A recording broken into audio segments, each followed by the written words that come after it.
संग में आते हैं और सत्संग से लाभ प्राप्त करते हैं।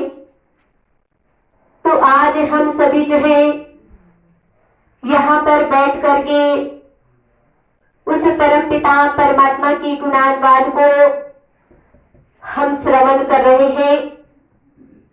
तो ये सब श्री हंस जी महाराज जी की कृपा ही है, उन्हीं की ही ये देन है। उन्होंने ही यह ज्ञान की बेल बढ़ाई है, ज्ञान का उन्होंने प्रचार किया है। उन्होंने अपने जीवन के अंदर कितना संघर्ष झेला, कितना कष्ट सहा और कष्टों को सह करके उन्होंने ज्ञान का प्रचार किया, प्रसार किया। कभी वह महीनों के लिए अपने घर से वह निकल जाते थे ज्ञान के प्रचार के लिए, कभी वह पैदल चलते थे, कभी वह बैलगाड़ी में बैठ करके जाते थे। तो महीनों महीनों के लिए वह अपने घर से निकल जाते थे। तो इतना संघर्ष उन्होंने अपने जीवन में किया और इस ज्ञान की बेल को उन्होंने बढ़ाया और धीरे धीरे धीरे धीरे करके ये ज्ञान की बेल जो है इतनी बढ़ गई, इतनी बढ़ गई कि आज इस संसार के अंदर, इस भारत देश के अंदर हम किसी भी राज्य में चले जाए तो उस राज्य के अंदर मानव धर्म के आश्रम अवश्य ही मिलेगा। राज्य तो क्या, हर एक जिले के अंदर गुरु महाराज जी की आश्रम है। तो ये सब किसकी कृपा है?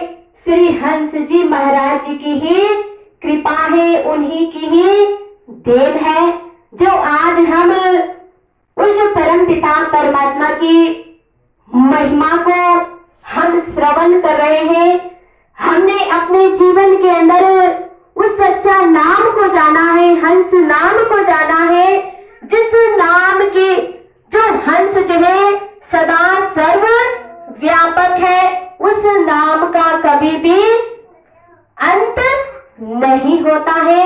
और हम सभी जो है कुछ समय पहले हम भजन के माध्यम से सुन रहे थे कि आकाश में वही है, पाताल में वही है, सृष्टि अगन पवन में हर डाल में वही है, हर प्राणी के प्राणों को वो ही चला रहा है। श्री हंस नाम प्यारा दिल में समा रहा है।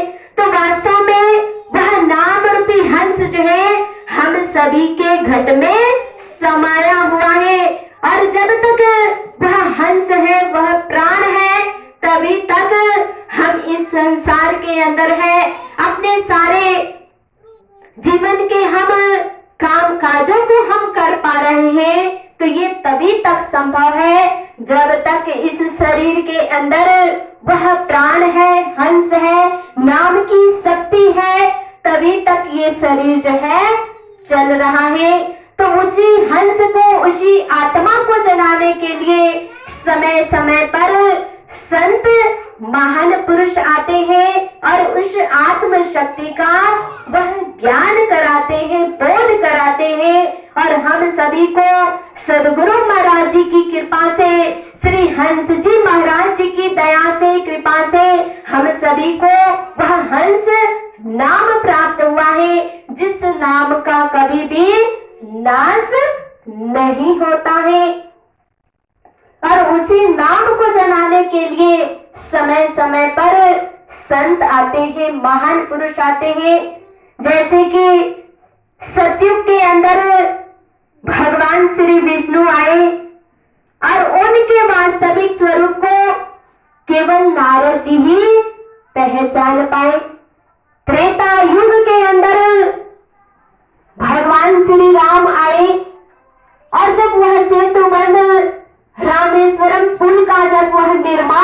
रहे थे, तो उस समय उनके साथ असंख्य वानर सेना थे, लेकिन केवल हनुमान जी ही भगवान के वास्तविक स्वरूप को जान पाए।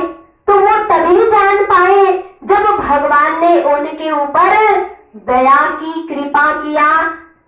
द्वापर युग के अंदर भगवान श्री कृष्ण आए और उनके वास्तविक स्वरूप को केवल अर्जुन ही जान पाए। तो अर्जुन भी तभी पहचान पाए उनको जब भगवान ने अपने वास्तविक स्वरूप का उनको ज्ञान कराया, बोध कराया, और तब जा करके वह भगवान कृष्ण को पहचान पाए। जब उनको ज्ञान नहीं हुआ था तो वह क्या समझ रहे थे भगवान को कि ये तो मेरे सगे हैं, संबंधी है, मेरे रिश्तेदार है, मेरे साले हैं। लेकिन जब भगवान कृष्ण ने जब अपने वास्तविक स्वरूप का जब उनको बोध कराया, ज्ञान कराया, और जब अपने ही घट के अंदर जब वह उस परम पिता परमात्मा की शक्ति को देखते हैं, प्रकाश को देखते हैं, तब उनको पता चलता है कि ये तो देवों के भी देव है। तो वास्तव में जीव जो है उस परम पिता परमात्मा को वह नहीं पहचान पाता है। जैसे कि सूर्य उदय हुआ है तो सूर्य जो है हम सभी के लिए है, लेकिन जीव जो है उनको समझ नहीं पाते हैं। और इसीलिए जब भगवान श्री राम को 14 वर्ष का वनवास होने वाला था, तो उस समय लक्ष्मण जी जो है भगवान श्री राम के साथ वन जाने के लिए जब वह तैयार होते हैं, तो तैयार होने से पहले वह अपनी माता सुमित्रा से आज्ञा लेने के लिए जब वह जाते हैं, तो पहले तो वह डरने लगे, घबराने लगे कि कहीं मेरी माँ जो है भैया के साथ जाने के लिए इनकार ना कर दे। लेकिन जब वह माँ के पास आज्ञा लेने के लिए जब वह जाते हैं, तो माता सुमित्रा जो है उनको क्या समझाती है, कहती है, अवध तहां जहां राम निवासु, तहां ही दिवस जहां भानु प्रकाशु, कि हे पुत्र तुम्हारे लिए वही अयोध्या है जहां श्री राम जी निवास करते हैं। वही दिन है जहां सूर्य का प्रकाश हो। तुम्हारे तो अहो भाग्य है, तुम राम के साथ वन में जाओ और उनकी सेवा करने का तुम लाभ उठाओ, फायदा उठाओ। तो इस तरह से माता सुमित्रा जो है अपने पुत्र लक्ष्मण को वह आज्ञा देती है, और लक्ष्मण जी जो है प्रभु श्री राम के साथ वह वन में चले जाते हैं। 14 वर्षों तक प्रभु श्री राम को वनों के अंदर विचरण करना पड़ता है। और जब वह वहां से वापस आए तो प्रभु राम के साथ लक्ष्मण जी भी आते हैं, माता जानकी भी आते हैं। लेकिन उस 14 वर्ष के बीच में उनके जीवन के अंदर कितना कष्ट आया, कितना संघर्ष उन्होंने सहा कि माता सीता की हरण हो जाती है, और उनकी तलाश में वह जंगल के अंदर विचरण करते हैं, उनको ढूंढते हैं। वह नदियों से, पेड़ों से, कंदराओं से वह पूछते चले जाते हैं कि क्या तुमने मेरी सीता को देखा, क्या तुमने मेरी सीता को देखा। इस तरह से प्रभु श्री रामचंद्र जी जो है विलाप करते जा रहे हैं, विलाप करते जा रहे हैं। तो उन्हीं दिनों में क्या होता है, भगवान शंकर जो है मन में सोचने लगे कि चलो मेरे प्रभु ने अवतार लिया है और उनको 14 वर्ष का वनवास हुआ है, तो क्यों न मैं ऐसे शुभ अवसर पर जा करके उनका मैं दीदार कर लूं, दर्शन कर लूं। तो प्रभु श्री रामचंद्र जी जो है, जब वह विलाप कर रहे थे तो भगवान शंकर जो है उनको दूर से जब वह नमस्कार करते हैं, जय श्री सच्चिदानंद करते हैं, तो भगवान शंकर के साथ माता सती भी थी।